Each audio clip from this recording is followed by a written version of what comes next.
Şeyh Said Efendi bölgede tanınan, bilinen bir alim, bir mürşid, medrese sahibi, öğrencileri yetiştiren, medreselerde ders veren, aynı zamanda bölgede genel manada bir ticaretle ilgilenen, ticaret yapan bir servet sahibi bir insandır. Seyyiddir, Nakşibendidir. Şeyh Said Efendi Şeyh Ali Septi'nin torunudur. Şeyh Ali Septi'nin büyük oğlu Şeyh Mahmud Feyzi'nin oğludur. Şeyh Ali Septi Palo'da irşad yapmak için Palo'ya yerleşiyor ve kendi çocuklarını yetiştiriyor. Kendi çocuklarını yetiştirip bir kıvama getirdikten sonra onları yanında tutmuyor. Yani o dönemin şeyhleri, alimleri, insanlarını düşünen, irşadla meşgul olan alimler, şeyhler yetiştirdikleri öğrencilerinden ve çocuklarından onları başka yerlere gönderiyorlardı. Gidin, halkı irşad edin, halkı uyandırın, halka İslam'ı anlatın, insanları cennet yoluna koyun, Allah'ı onlara tanıtın diye onları başka yerlere gönderiyorlar. Tabi belli bir ilim seviyesinden sonra, icazet verdikten sonra Şeyh Ali Septi de kendi oğlu, büyük oğlu Şeyh Mahmud Feyzi'yi o kıvama getirdikten sonra Erzurum'a Hınıs'a gönderiyor. Git okulum diyor, git orada bizim burada yaptığımızı orada yap. Yani medrese aç, öğrenciler yetiştir, fakih tut, ders ver, irşad et ve insanlara kapıların medrese kapısı insanlara açık olsun. Sadece öğrencilere değil, haftalık işte belli günlerinde zikir halkaları olsun şeklinde bizim alimlerimiz genel manada bölgede bu şekilde çalışmışlar ve Şeyh Said Efendi ailesi dedesinden, babasından ve akraba çevresine ta ona kadar bu şekil medreselerde irşadla, ilimle, irfanla öğrenci yetiştirmişler ve insanları İslam'la, İslami ahlakla yetiştirmeye çalışmışlar ve bu sebeple Şeyh Said Efendi babasıyla birlikte Erzurum Hınıs'a yerleşiyor. Şimdi Şeyh Said Efendi yalnız değil, yani bölgemiz biliyorsunuz Birinci Dünya Savaşı'ndan önce Rusların istilasına uğradı. Özellikle Doğu vilayetlerimiz Rusların zulmüyle inledi. Belki Ruslar Ermenilerle birlikte işbirliği yaparak, yani Ermeniler yerleşik olduğu için Rusların önünü açıyor, yol gösteriyordu. Bu sebepten hani bir düşman da içeriden vuruyordu. Dolayısıyla o dönemde bizim insanlarımız yani bölgeyi terk etmek zorunda kaldı. Çünkü Ruslar işte Kars'tan başladılar. İşte Van'a kadar, Muş'a kadar, Bitlis'e kadar gelmişlerdi. Yani geldikçe de alıyorlardı. Çünkü o zaman devlet güçleri, yani askerler, düzenli ordu burada varlık gösteremiyordu. Batıdaki fitneyle, yani savaşla, sıkıntıyla bocalanıyorlardı. Osmanlı Devleti biliyorsunuz son döneminde sürekli toprak kaybediyordu, yerleri kaybediyordu. Derken hani bir bocalanma, bir gerileme, bir sıkıntı dönemi yaşıyordu. Bu karışıklık dönemine de asker yetmiyordu, ordu yetmiyordu. Dolayısıyla ordu batı tarafında bu gibi sıkıntılarla boğuşurken bir de bu Doğu fitnesi çıktı, yani Rus fitnesi çıktı.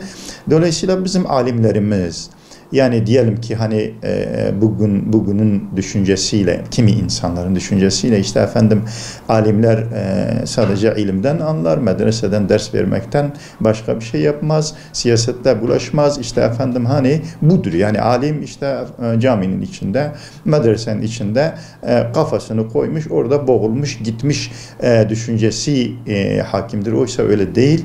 Bak Üstad Bediüzzaman'dan tutun Şeyh Said Efendi ve onlar gibi medreselerde ders veren, öğrenci yetiştiren alimlerimiz o zaman medreselerinin kapısına kilit vurdu. Ve bütün öğrencilerine haydi Şimdi ders alma, ders verme zamanı değildir. Bugün bu fitne kapımıza kadar gelmişse bize düşen kılıcı kuşanmaktır, savaşmaktır ve bu yani hak tanımaz din düşmanı Rusları kapıdan kovmaktır. Yani işte efendim hani bekleyelim ki düzenli ordu gelsin, öyle onlarla birlikte gidelim. Ha düzenli ordu gelmedi, biz ne yapalım, elimizde bir şey gelmiyor demediler. Medreselerini kapatıp öğrencileriyle birlikte silah koşandılar. Eğer yoksa dahi bir beşliyle efendim hani yani hiçbir şey yoksa bir kamayla, bir kılıçla çıktılar yani. Çıktılar savaşa, mücadeleye, cihada ve Ruslara karşı mücadele ve Üstad Bediüzzaman biliyorsunuz Ruslara esir düştü. Yani Bitlis'i savunurken esir düştü öğrencileriyle birlikte. Şeyh Said Efendi de aynen bunu yaptı. Ruslara karşı mücadele verdi, medreselerini kapattı, öğrencileriyle birlikte cihad meydanına çıktı. Ve buradaki galibiyet ve Rusların geri çekilmesi meselesi hani Bolşevik inkılabıyla birlikte diyoruz ama bu onlara karşı amansız bir mücadele veren bölge halkıdır ve bu şeyhlerimizin, alimlerimizin rehberliğiyle, komutanlığıyla burada ciddi bir mücadele veriyor, destan yazılıyor yani. Derken artık sonradan düzenli ordu geliyor. Zaten Ruslar artık geri çekilmeye başlamış. Düzenli ordu geldikçe bayrağını dikiyor. Şimdi buraya kadar memlekete birlikte sahip çıkıldı. Özellikle de bu şeyhlerimizin teşvikiyle halkın üzerinde şeyhlerin, bu özellikle Şeyh Said Efendi'nin büyük bir ağırlığı vardı. İnsanlar müritleriydi, onların bir dediğini iki yapmazdı ve Şeyh Said Efendi haydi şimdi cihad zamanı dediği zaman insanlar elindeki silah neyse onu kuşandı ve çıktı yani. Kimse evinde kalmadı, mücadeleye müdahil oldular.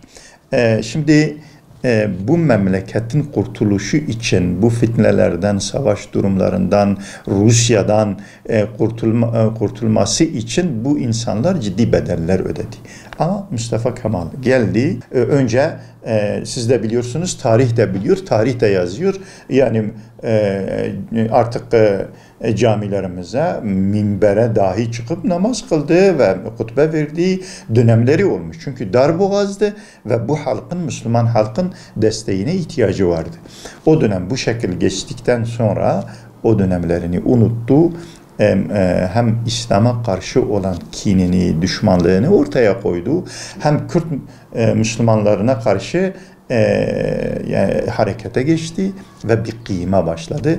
Böylece Şeyh Said Efendi dahil olmak üzere, başta olmak üzere sembol olmuş. Çünkü Şeyh Said Efendi'nin kıyamı bizim insanlarımız açısından, bölgemiz açısından, o dönem açısından semboldur. Niçin? Çünkü Şeyh Said Efendi vatanın bölünmemesi için ve Rusların çizmesi altında ezilmemesi, büzülmemesi ve işgal edilmemesi için önce mücadele etti. Sonra birileri çıktı.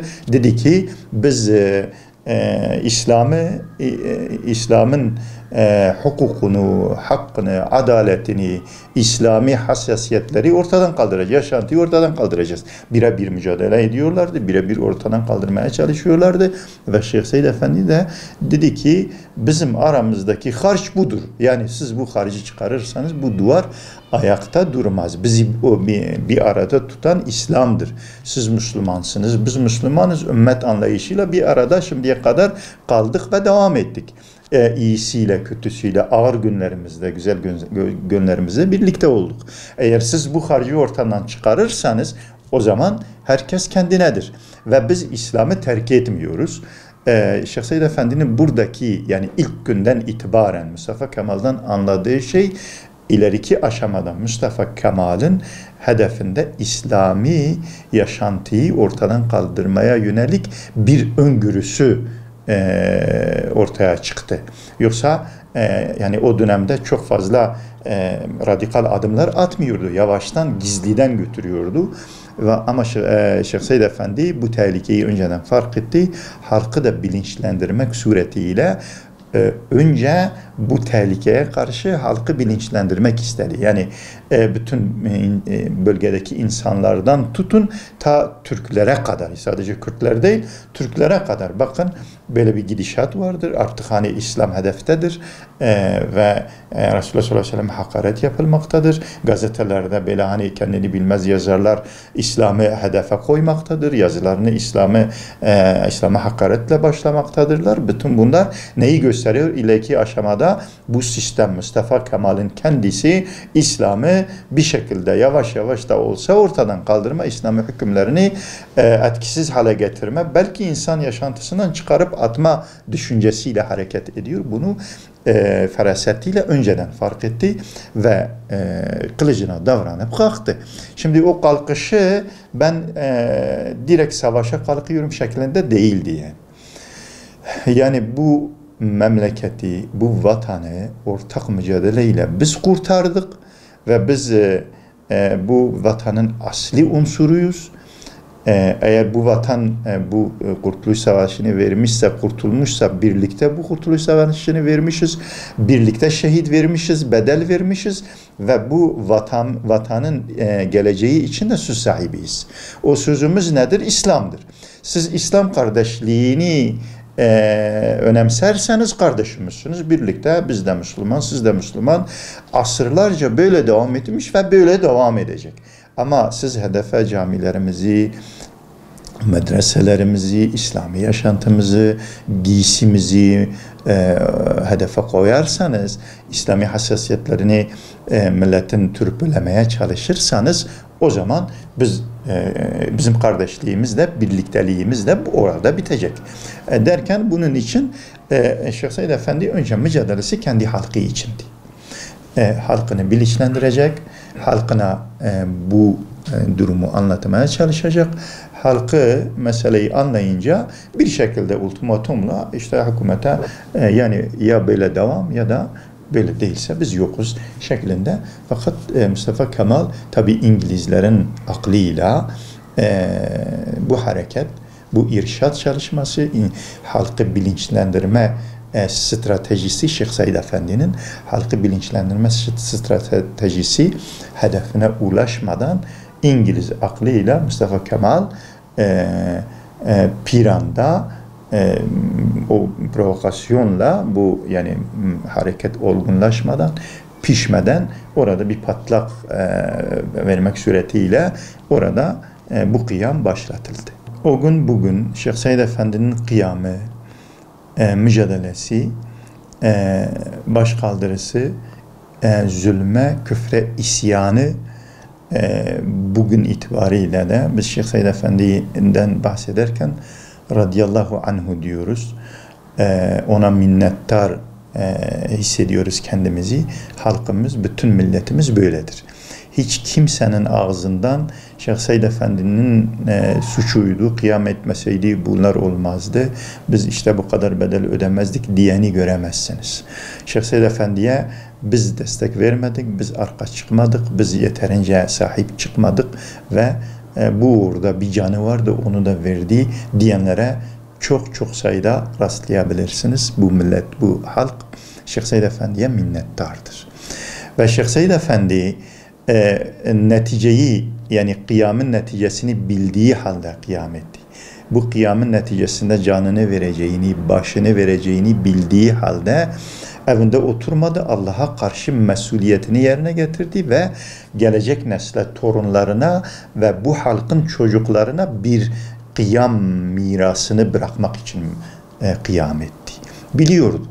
Yani Allah-u Teala bir şekilde ona fark ettirmişti, hissettirmişti ki hatta Dağ Kapı Meydanı'nda asılacağını dahi biliyordu.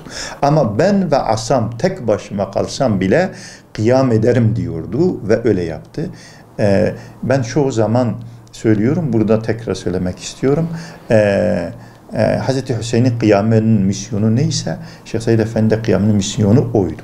Hz. Hüseyin de biliyordu katledilecek, şehit olacak ama bir Resulullah sallallahu aleyhi ve sellem torununa böyle bir zulüm döneminde İslam'ın böyle hani sulandırıldığı işte efendim hani İslami yaşantının hayatlardan çıkarıldığı, münafıkların öne çıktığı bir dönemde peygamber torununa yakışan kıyam etmekti. Millete, halkına, Müslümanlara bir rol model ortaya koymaktı. Onu yaptı. Şeyh Said Efendi de bizim Kürt halkımıza, Müslüman Kürt halkımıza bir rol model sundu ve kıyam etti.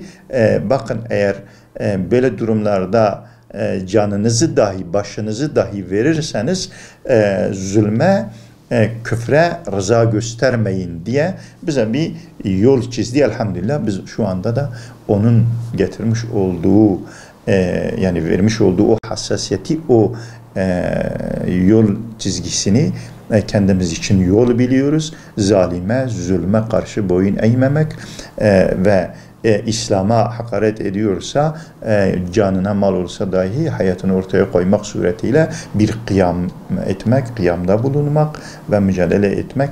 Bu dersi bize verdi. Bir, ikincisi Şeyh Said Efendi şu anda Dağkapı'da yani asıldığı yerde mi, başka yerde mi mezar yeri, cenazesi, biz onu da bilmiyoruz ama buna rağmen biz onu kalbimize gömmüşüz. Mezarını bilmiyoruz ama o kalbimizi ona makber kılmışız ve her zaman kalbimizde onu yad ediyoruz, ona Fatiha okuyoruz, onu iyilikle, güzellikle hatırlıyoruz. İsterse mezar yeri belli olmasın. Biz bu minnettarlığı hep Şeyh Said Efendi'ye karşı duymuşuz ve bunu bu şekilde nesil be nesil çocuklarımıza da bu şekil aktara devam ediyoruz. Elhamdülillah bir gün hak ettiği değeri, kıymeti Kürt halkında zaten yeri var. Türkiye halkları arasında da o hak ettiği değeri, kıymeti görecek, bulacak. Ben ümit ediyorum ki mezar yeri de bir şekilde ortaya çıkacak. Biz gideceğiz Şeyhimizin makberinin başında birebir ona bir Fatiha okumak suretiyle ona vefa borcumuzu dile getirmeye çalışacağız inşallah. Şimdi Siyonistler dünya geneli rahmetli Erbakan'ın ifade ettiği gibi çok güzel tespiti var bu konuda. Gizli Dünya Devleti adı altında bir otorite kurmuş. Gizli Dünya Devleti.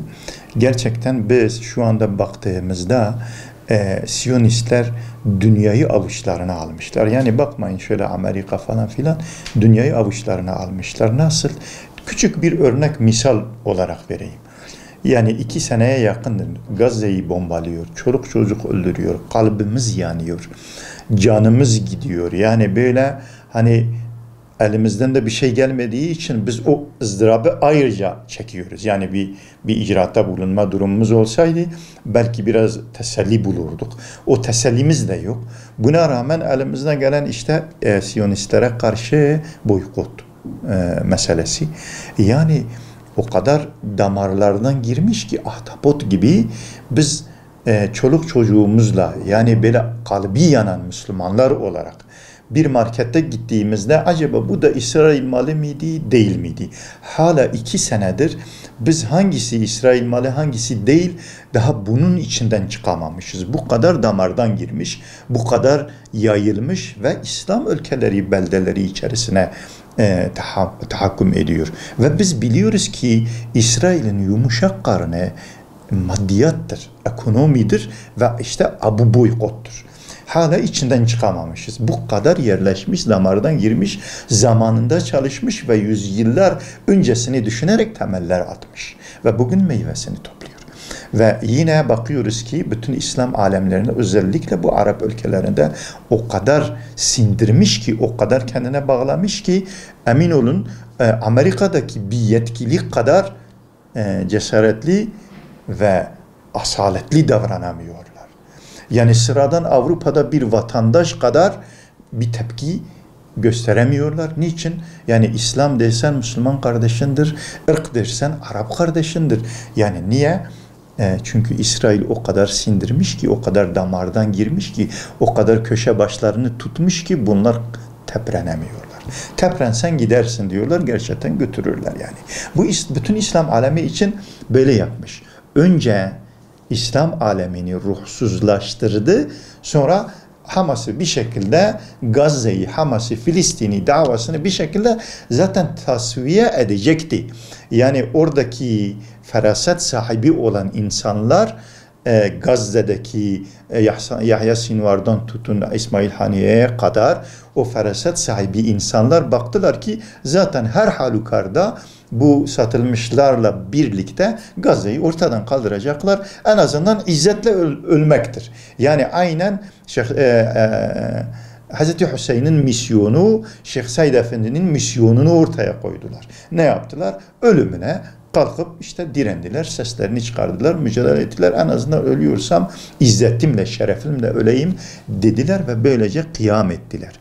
Gerçekten o kıyamları da binlerce, on binlerce insanı İslam'a çekti.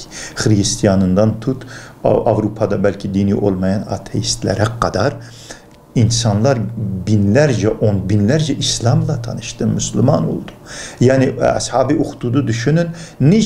Niçin hani kendisinin ölümünün formülünü düşmanına verdi? Niçin verdi? Çünkü düşmanı o fikrini öldürmeye çalışıyordu. Sadece ona iman etmiş olanları işte o ateş dolu çukura atıp işte imha etmek değildi mesela. Mesela onunla başlamış olan o fikri bitirmekti yani.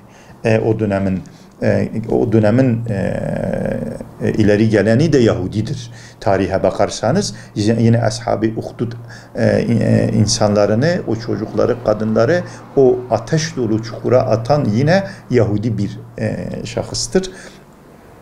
Şimdi orada Ashab-ı Uhdud o genç kendi ölüm fermanını ya da ölüm formülünü karşı tarafa kendisi vermiyor mu? Onu parçalıyorlar, onu öldürüyorlar, o tarafa bu tarafa atıyorlar, ölmüyor. Mucizevi olarak ölmüyor, tekrar geri geliyor. Diyor ki bu halkın karşısında yani beni öldürmek isterseniz bu halkın karşısında şunu diyeceksiniz. Şu gencin Allah'ın adıyla, gencin inanmış olduğu, teslim olduğu ilahının adıyla derseniz beni öldürebilirsiniz. Buradaki o formül nedir? Bak onu diyor ve orada bütün halk demek ki hak olan bunun ilahıdır. Bak ilahının ismiyle onu öldürebildiler ve ondan sonra ne oldu? Bütün o halk, aklı başında olan insanlar İslam'a geldi. Şimdi Avrupa, Gazze ölüyor ama Avrupa diriliyor elhamdülillah. Şeyh Said Efendi vefat etti, şehit oldu ama ondan sonra biz dahi mesela onun semeresiyiz. Bizim varlık sebebimizdir yani. Şeyh Said Efendi'nin o izzetli duruşu ve kıyamına dayanıyoruz. Dolayısıyla Gazze'de Allah'ın izniyle bundan sonra bir nur olacak, bir güneş olacak ve özellikle bu güneş batıya doğacak ve binlerce, on binlerce insanın işte cennet yoluna girmesi, Allah'ı tanıması, Müslüman olması ile neticelenecek. Elhamdülillah böyle bir netice verecek. Şeyh Said Efendi'nin kıyamı da böyle bir netice verdi. Biz şuna inanıyoruz. Şeyh Said Efendi'nin Kürdistan topraklarında nasıl bir nur olduğu, nasıl bir tohum olduğu ve bu tohum hiçbir zaman yani toprağın altında belli bir süre kaldı ama fidanı dışarı çıkmadı, başını çıkarmadı ama o tohum hiçbir zaman çürümedi ve bir gün geldi, filizlendi, ortaya çıktı ve yani şu anda böyle güçlü bir İslami hareket ortaya çıkardı ve Müslümanların uyanışına sebep oldu ve buna kaynaklık etti. Allah'ın izniyle Gazze'nin kıyamı da Avrupa'da bir nur olacak, bir tohum olacak. Bugün çıkmazsa da çürümeyecek. Yarın mutlaka bu tohum filizlenecek ve orada İslam neşvu nema bulacak. İnsanlar Müslüman, İslam'a koşacak ve koşuyorlar ve neticede Allah'ın izniyle Yahudilerin, emperyalistlerin, Amerika dahil olmak üzere korktukları başlarına gelecek.